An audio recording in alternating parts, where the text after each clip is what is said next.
Hey guys, Ethan King here. Now, in interviews, I'm often asked, what are your favorite business books? Now, this is a tough question for me to answer because I read at least 50 books a year, mostly in audio format, but I also listen to podcasts, I do online courses, and I love to attend live learning events and conferences. Now, with so much information, it's hard for me to pick favorites. So instead, I like to reframe that question to include one or more of the following criteria. One, which books have I read more than once? Two, which books have I recommended to other people? And three, which books have I actually gifted to other people? Now, to me, these criteria paint a much clearer picture of the value that I've gained from the books, and it supports the fact that the words within these books have fundamentally shaped or reshaped the way that I think. So with that said, here are my top 8 business books of all time so far. Now, I'm going to list them for you in chronological order in the order that I remember reading them, starting way back in my early 20s. And at the end of this video, I'm going to share with you a very special bonus tip, a tool that I use to condition my behaviors to make more money and have more freedom and a better lifestyle that comes from more than just reading books. So make sure you watch to the end because I'm going to share that tool with you. So let's get started.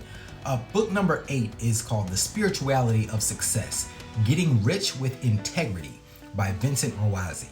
This is the first business book I remember reading, and it was back when I was a graphic designer at a local newspaper. I would listen to business radio in my headphones while working because, you could only listen to so much music. And I ran across this interview with the author, Vincent Roazzi, and I became intrigued enough to buy the book. My main takeaway from this book was that not only is it okay for you to be financially successful, but it's actually spiritually the right thing for you to do. Now, this was a major mental shift for me because growing up in a strict Christian household, I was taught that having lots of money is evil. Now, the Bible actually says that the love of money is the root of all evil, but I didn't hear it that way at the time, and subconsciously, I thought that having a lot of money was a bad thing. So this explains why I was always broke at the time. Now, although The Spirituality of Success did not receive much fanfare, it removed my feelings of guilt around pursuing financial success, and it also introduced me to quantum physics, which is the foundation for the law of attraction. The next book on my list is The 48 Laws of Power by Robert Greene. And I treat the 48 Laws as a reference book. I refer to it often. Now, I own this book in paperback. I own it in hardback back there on the shelf. I also own it on audiobook in my Audible account. So I have all 3 versions. And fundamentally, The 48 Laws of Power is a book about persuasion. Now, we all use persuasion every day. We all want other people to follow us, to buy from us, to respect us, to love us. It's a human thing. Now, this is not to be confused with manipulation, which is malicious and self-serving in nature. See, persuasion is necessary and productive, while manipulation is destructive. So with that said, please be warned, this book can be extremely dangerous if in the wrong hands, and if the lessons in it are used for malicious intent. For example, there's one chapter that literally explains how to start your own cult, step by step, and is reinforced with analyses of historical events.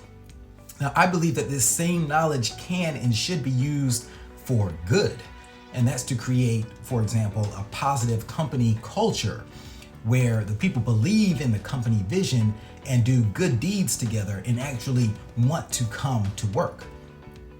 Now, I've also internalized the laws as a manner of self-defense so that I am keenly aware when other people are trying to manipulate me. Now, through the use of fables and historical lessons, the 48 Laws also teaches war, strategy, and how to deal with your enemies. Because we all have enemies, and if you don't yet, then you're not doing something right. You will soon. Here are a few of my favorites from the table of contents. I just want to show you a few in here just to get an idea, like never outshine the master. and be royal in your own fashion. Master the art of timing. Avoid stepping into a great man's shoes. Despise the free lunch. These are just a few in here. The next book up is The 4-Hour Workweek by Tim Ferriss. Now, this book taught me that making money doesn't have to be hard work. The 4-Hour Workweek teaches you how to create a muse, a business where most of the work is primarily outsourced and automated from other people in the world. Now, growing up, I was taught that money doesn't come out of thin air and that time must be exchanged for money and that you have to work hard for every dollar that you make. Well, the 4-Hour Workweek dispelled all of these myths for me. And while the 4-Hour Workweek is a bestseller, it does also receive lots of negative criticism. People say that it promotes laziness, entitlement, it encourages people to take shortcuts, and it exploits the hardworking nature of people in poorer countries. Now, to be clear, I work a lot more than 4 hours during a typical week. In fact, some weeks I work 60 hours, 80 hours, and then there have been some weeks where I've worked practically 0 hours. But either way, the principles in this book have taught me how to do more with less and how to enjoy more free time and travel whenever I want. Book number 5 is Rich Dad, Poor Dad. What the rich teach their kids about money that the poor and middle class do not. This is by Robert Kiyosaki. I'm sure most of you have heard of this book. Now, the epiphany I learned from Rich Dad, Poor Dad is that the goal should be to have more monthly passive income that exceeds your monthly living expenses. Passive income over living expenses. Now, the author primarily does this through real estate investments, but there are lots of other ways that you can do this. And I've heard this summed up nicely with the acronym PILE, P-I-L-E, passive income over living expenses. Now, there are 4 quadrants of generating income. You can be an employee, you can be self-employed, you can be a business owner, or you can be an investor. The ultimate goal is to generate all of your income from the B and the I quadrants, that's business owner or investor, so that you aren't trading your time for dollars. Now, here's the bonus tip.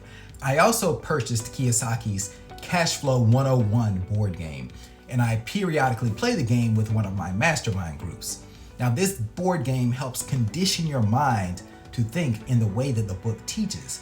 And the more that you practice these habits, then you'll put them in your real life.